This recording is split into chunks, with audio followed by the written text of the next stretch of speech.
In Western Oregon, this is NBC 16 News at 5.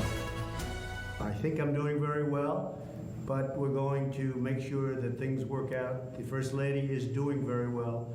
So thank you very much. I appreciate it. I will never forget it. Thank you. Continuing coverage tonight, President Donald Trump is now at Walter Reed Medical Center in Washington, D.C. after he and the First Lady tested positive for COVID-19 last night. He was airlifted by helicopter about 2 hours ago. Good evening and thanks for joining us for NBC 16 News at 5. I'm Alan Matthews. The White House says the president will spend a few days in the hospital on the advice of his doctors after contracting COVID-19. The White House said there will not be a transfer of power at this time. We've also learned that the president has received an experimental antibody cocktail. The White House says President Trump is fatigued. Now, here's what we know about the people who have tested positive. Today, White House Chief of Staff Mark Meadows confirmed that the White House knew Hope Hicks was positive before the president traveled to New Jersey yesterday afternoon. Other positive diagnoses include the chairwoman of the Republican National Committee, Ronna McDaniel, Republican Senator Mike Lee from Utah, and the president of Notre Dame, Father John Jenkins. Here are the potentially exposed people who say they have tested negative: Democratic presidential candidate Joe Biden and his wife Jill. Joe Biden is campaigning in Michigan tonight. Vice presidential nominee Kamala Harris, Vice President Mike Pence, and Second Lady Karen Pence. According to spokesperson, Pence takes a COVID test every day. President Trump's daughter Ivanka and her husband Jared Kushner, White House Press Secretary Kayleigh McEnany, and President Trump's Supreme Court nominee Amy Coney Barrett. We are hearing from Governor Kate Brown today. She tweeted, quote, "My best wishes to @real Donald Trump and @FLOTUS. We face this pandemic as one country. This year we have learned to live with separation, grief, and ever-present uncertainty. You may ask, what's next? What can we do? Wear a mask, protect each other, and see this through together." The president is canceling all upcoming events, including a rally in Florida that was supposed to happen today. Crews built the stage and bleachers yesterday for the rally, and vendors had already set up for business.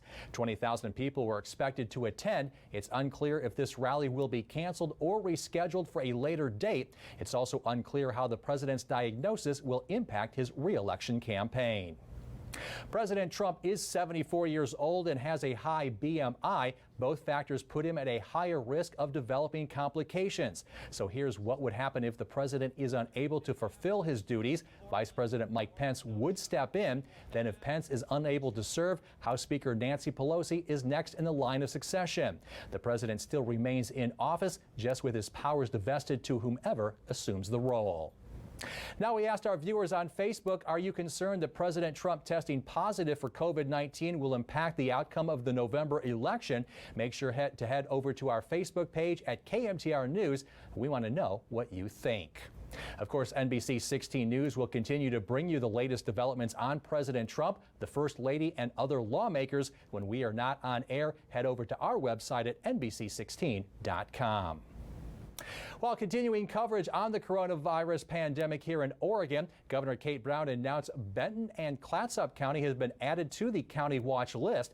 NBC 16's Dane Werlinger joins us now in the studio with the latest numbers from Oregon Health Authority. So, Dane, how many cases have been reported today? Alan, OHA reports 314 new COVID-19 cases and 3 new deaths tonight. Oregon surpassed the 34,000 mark now in COVID-19 cases. There are now 563 deaths in the state. These are the top 3 counties with the most COVID-19 cases since the pandemic first started. Multnomah County has more than 7,400 cases, followed by Marion County at more than 4,800, and then Washington County at more than 4,700. And these are the totals in our region right now. Here in Lane County Public Health reports 58 new COVID-19 cases and 1 new death tonight. A 73-year-old man from the Gene Springfield area died on Wednesday. That brings the county's death up to 19. 187 people are currently contagious and 10 are hospitalized. As a reminder, more COVID-19 testing will be available next week. Lane County is hosting a wildfire evacuees testing event at the Lane Event Center Fairgrounds parking lot. Testing will be available next Wednesday and Friday from 2 to 6 p.m. and on Thursday from noon to 4. And of course, we've continued to follow the coronavirus pandemic right here on NBC 16 News. When we're not on air, you can always visit our website for more resources and information. Alan, back to you. It's just so overjoying, relief. I feel at peace again. An NBC 16 follow-up after a 5-hour flight from Salt Lake City to North Bend. Tim Butler was reunited with his son, Taryn Butler, Friday afternoon. Taryn was the subject of an Amber Alert issued on Saturday. When reunited with his dad, it was big hugs and smiles, although Taryn was shaken from seeing his mother, Emily Jolly, arrested. Jolly and her friend, Bonnie Jackson, were booked into Coos County Jail last night for abduction and kidnapping of a minor, taking him across state lines, and custodial interference, 3rd degree. Later, we hear from the father about this emotional turn of events and what he has to say to the Coos County Sheriff's Office. A section of Highway 126 is opened back up after being closed by the Holiday Farm Fire. People can now access the McKenzie Highway from Vida to Blue River. But ODOT encourages that only residents go through there. ODOT says drivers should take alternate routes due to dangerous road conditions. The Holiday Farm Fire is now at 70% contained and holding at 173,000 acres. Fire managers tell NBC 16 News they're working on hotspots near the perimeter. That's the focus of fire teams for the next several days. Meanwhile, the Archie Creek fire in Douglas County is 79% contained. The fire stands at 131,000 acres. Fire managers want hunters to remember restrictions as deer season in that area opens up tomorrow. In Northern California, the ZOGG fire is currently 46% contained after burning over 56,000 acres in just 4 days. With the jump of containment, CAL FIRE officials have allowed some residents in areas that are no longer at risk to go back home. As of last check, damage assessment is at 69% complete, with over 150 structures destroyed. Right now, crews in California are still battling a wildfire that's now destroyed more than 220 homes in the northern part of the state near Santa Rosa. The fire is still threatening nearly 30,000 buildings and prompting officials to issue new evacuation orders today. The glass fire has grown to more than 60,000 acres with 6% containment. These guys enjoy helping people. That's what we do. All the firefighters in Lane County and all over the state enjoy helping. A Lane County strike team now in the battle against the glass fire in Sonoma, California. The team traveled to that area today. Their mission to protect structures from that growing wildfire. Officials say for some, it's their second time to California to fight fire this year. NBC 16's Rick Linfords reports.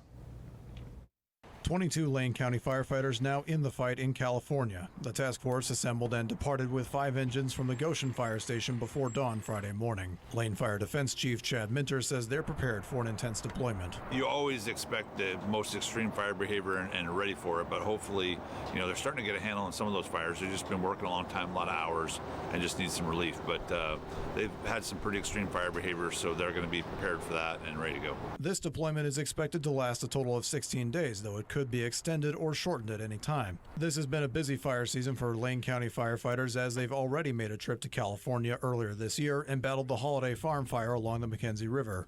But Minter says this team is glad to take the assignment. We had a lot of people from out of state come to our fire, Holiday Farm Fire, and we were very appreciative, and we're looking forward to repaying the favor. As these deployments become a regular part of the job for these firefighters, so does the impact on their families. But Minter says they've been able to adapt.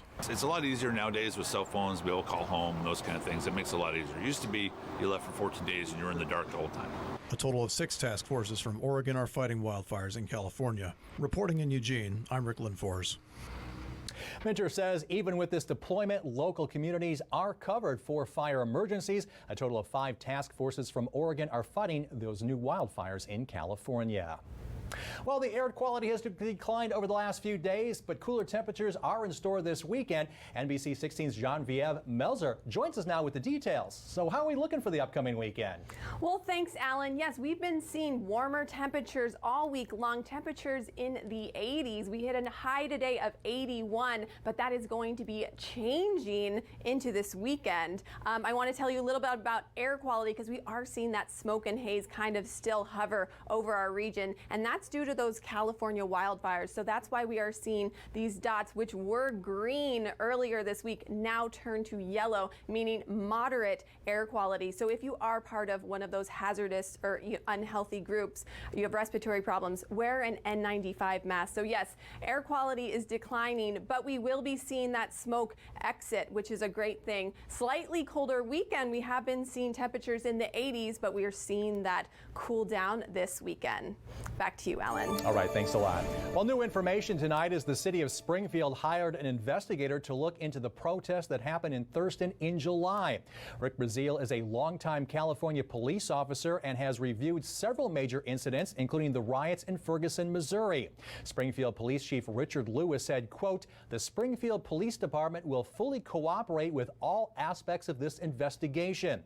We are committed to this Springfield community and committed to participating in this process." Brazil is expected to present to the council on October 19th. Creswell is without a mayor after he suddenly resigned. This after an equity resolution stalled in the city council. Former Mayor Richard Zettervall wrote a letter to the city manager saying he was disappointed that the council wasn't able to bring back the tabled resolution on Monday. Zettervall says the council only talked about its possible future. He said now is the time to talk about equity and inclusion and not worry about public perception. The measure would have formally recognized the historic oppression of minority populations and create an equity commission. Well, coming up next on NBC 16 at 5, the Holiday Farm fire displaced hundreds where one local firefighter found a temporary home. And remember, if you have any story ideas, we encourage you to reach out to our reporters. You can find their email address and social media accounts on your screen. Make sure to contact them.